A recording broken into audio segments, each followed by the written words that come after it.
Tina Wilson. The race that transformed my life.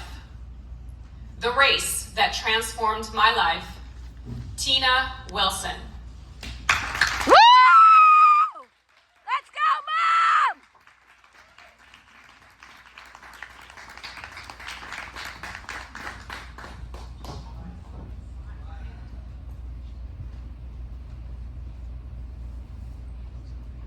Imagine you could do anything and not fail.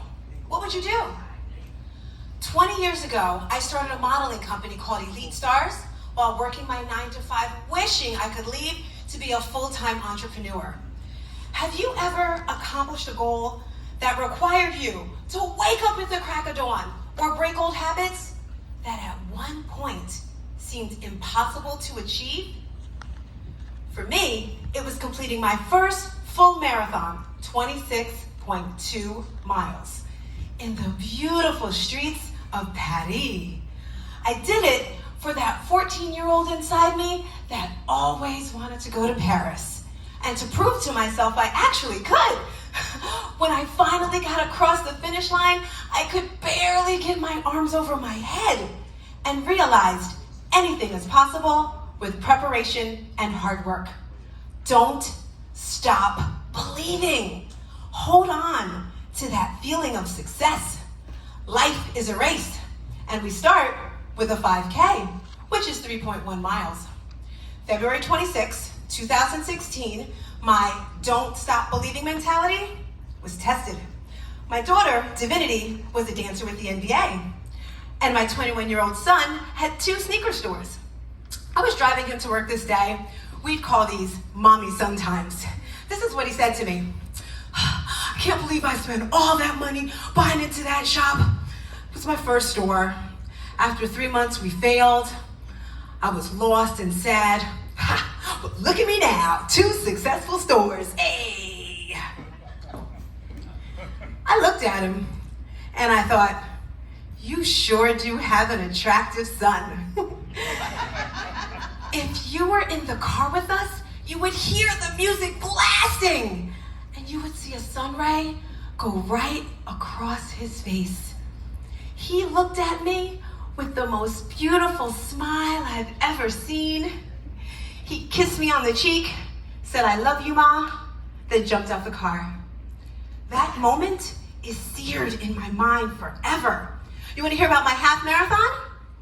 Ready, set, trigger warning, go. That night, around 9:15, I got a phone call from my daughter. Something happened to Jamal against Rowan now. I wasn't worried at first. I called Jamal, no answer. I called the police station and the hospital. They didn't have him. I even called the mayor of the town. Nothing. When I got there, I noticed the street was blocked off with yellow and black caution tape. In the distance, I saw lights, and the street was filled with people all scrunched up together. That's what it looked like. Have you ever seen anything like that before? When I got to the shop, the door was locked, and a police officer said, you can't go in there. It was dark, it was cold, it felt like I was in a movie or something. I walked up to this police officer, and I said, where is my son? He said, as he looked at me with the most hurtful expression in his blue eyes, he said, I'm sorry, miss, your son is dead.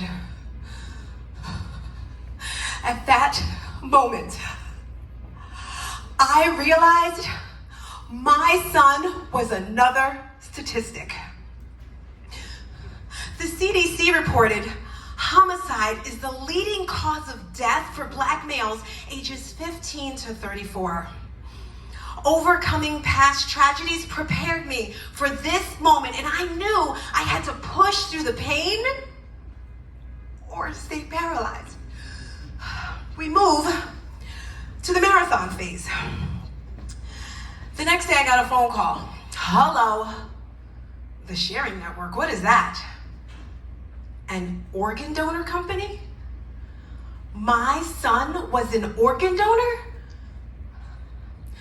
That phone call lasted about 2 hours because I was crying so much and they asked so many questions.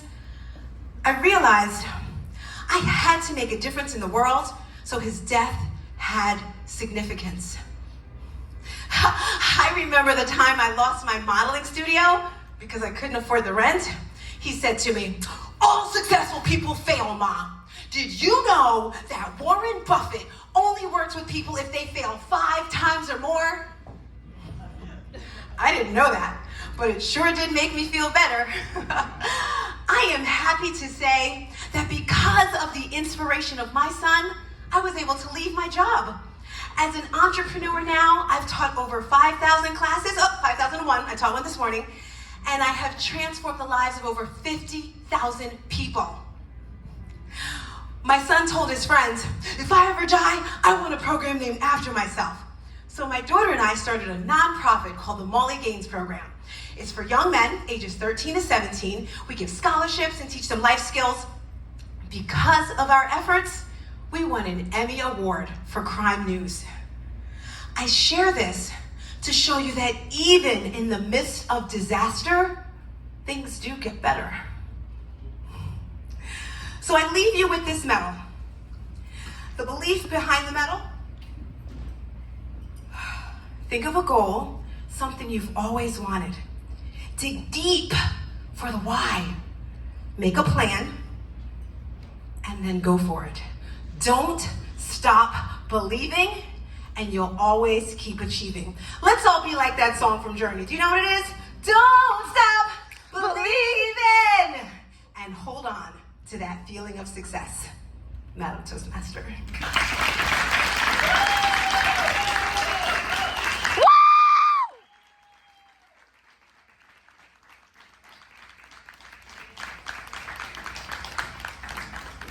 One minute of silence, please.